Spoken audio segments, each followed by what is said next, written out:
Hey everybody, it's Memorial Day weekend 2017. It's Friday and it's raining again. We get a lot of rain this week and it looks like it's going to rain a good part of the weekend, which makes sense because we're camping for the weekend. But today before we leave, one of the things I wanted to get done was I attended an estate sale and bought quite a few items, and I've got some heavy items on the back of the truck. I strained a back muscle unrelated to this about over a week ago. It's been giving me trouble.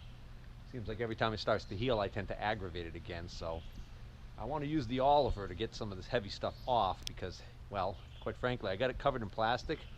One of the items I got covered in plastic, but I still think it's going to flash rust like crazy. I'd like to try and get these things in, dried off, and coated with oil so that they don't spend the weekend rusting away, turning into piles of junk.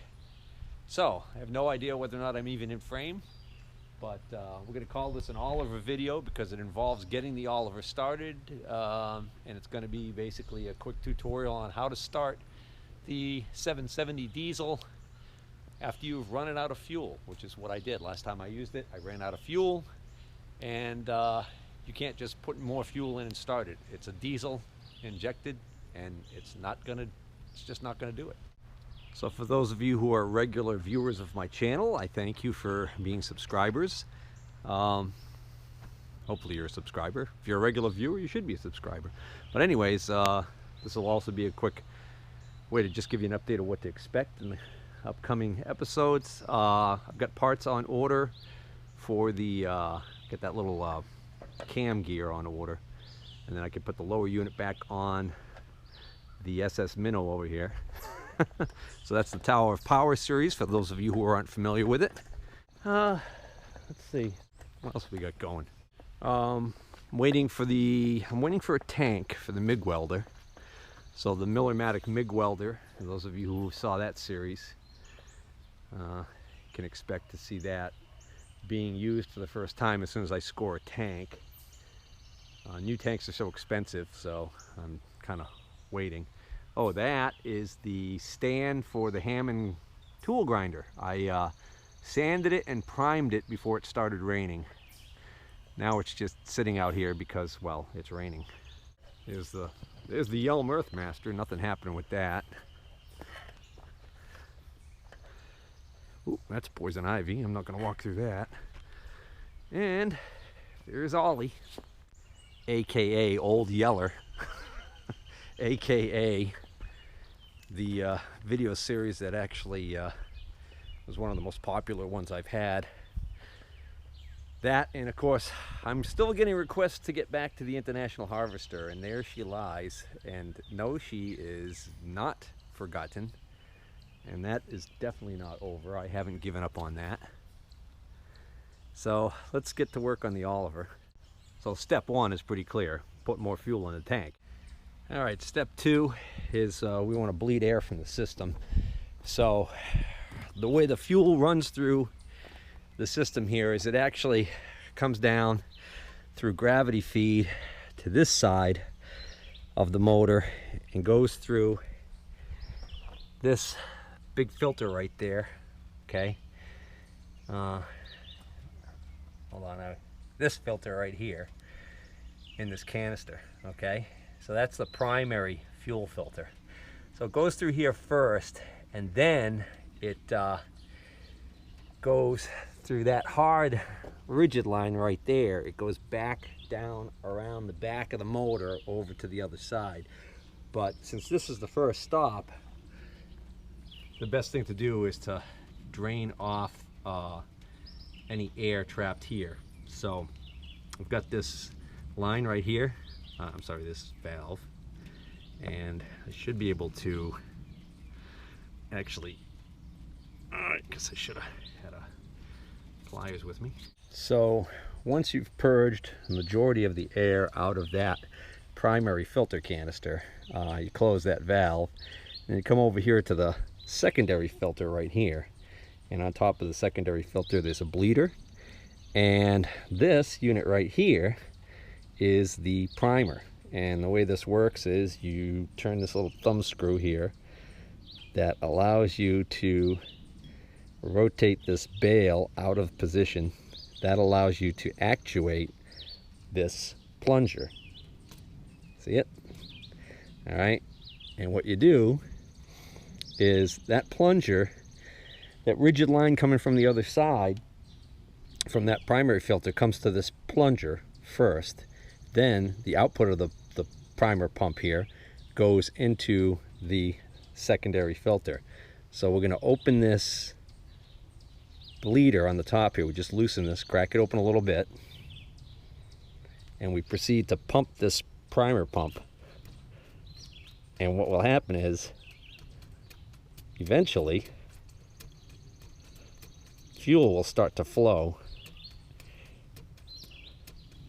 out of that little thing. Now, it's kind of an odd place. I'm going to shut this off so I can do this easier.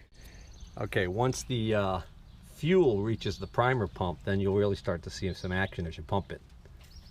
You see it's bubbling, and right there now it gets a little bit harder to push the primer bulb, and you can see fuel starting to flow out of the top there. Okay, at this point we've now removed air out of the system, or the majority of the air. There's still going to be some in there, and I'm not going to tell you this isn't going to run rough like hell when it first starts, but that's it's almost impossible to get this thing to restart without doing that. And quite frankly, I may still have trouble getting it to start even with doing that. Oftentimes I found that you have to crack open one or two of the injector lines at the injectors and crank the engine so that the injector pump can actually push fuel through the hard lines up to the injector, and then close the injector lines and tighten them. And then that way you can get at least fuel into, you know, maybe one cylinder to kind of help you get this thing going. Sometimes it's better to just crack a couple of them. I've even gone as far as I've even had to go as far as crack multiple injector lines open before I could get this thing to start. I can never seem to get that last one because it's in a really bad spot.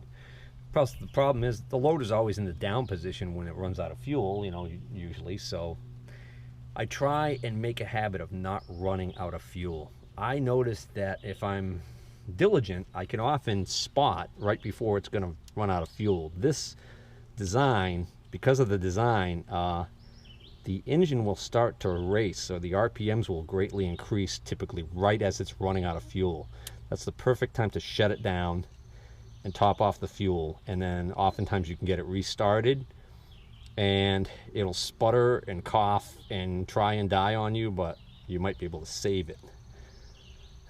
So also it helps to make sure you have a full charge on the battery, which I don't think I have. So this is going to be kind of a wing and a prayer getting this thing to start today, but we'll try it. So I'm going to put the hand throttle to the full position, full fuel position, and because of the rain, it's just mildly cool, so I'm probably going to do a little bit of preheat. So I'm going to just hold that preheater down for about 10 seconds. All right, now let's crank it and see what happens.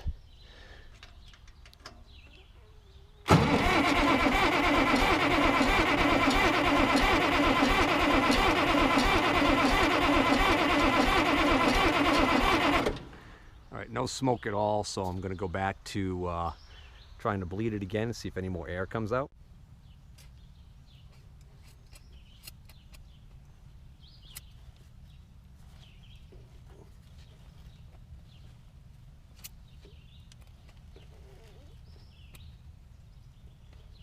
That actually seems pretty good. So I'm just dealing with the air that's trapped in the probably the high pressure side of the system now, which is, like I said, the way to get that out is to crack open the hard lines, the steel lines going to the injectors. By the way, if you have one of those lines open and it's you don't want to have your hands anywhere near it, because when the fuel does finally start coming out of the injector, out of those lines, it's of such a high pressure that it can actually drive the fuel out with such force that it can actually go right through your skin and give you a nasty condition. I forgot what it's called, but it's basically you're getting poisoned by diesel fuel being injected into your body through your skin. Not a happy thought.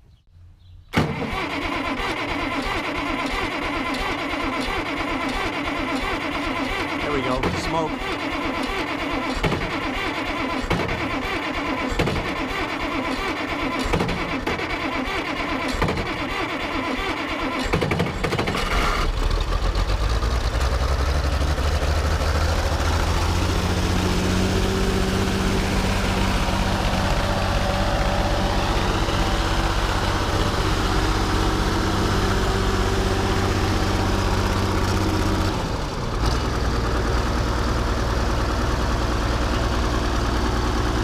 My lucky day. In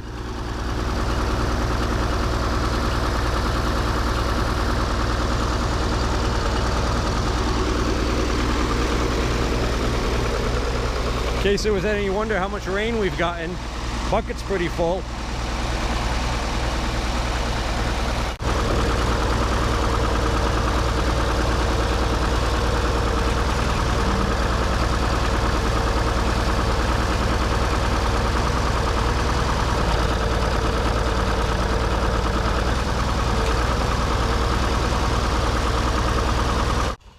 Hey guys, I'm going to end this video right here because I don't have the tripod out here, so I can't set it up to film me moving the stuff. And plus, it just occurred to me that when this video airs, the estate sale video will not have aired yet. So I don't want to spoil the surprise for those of my subscribers who enjoy watching those estate sale find type videos.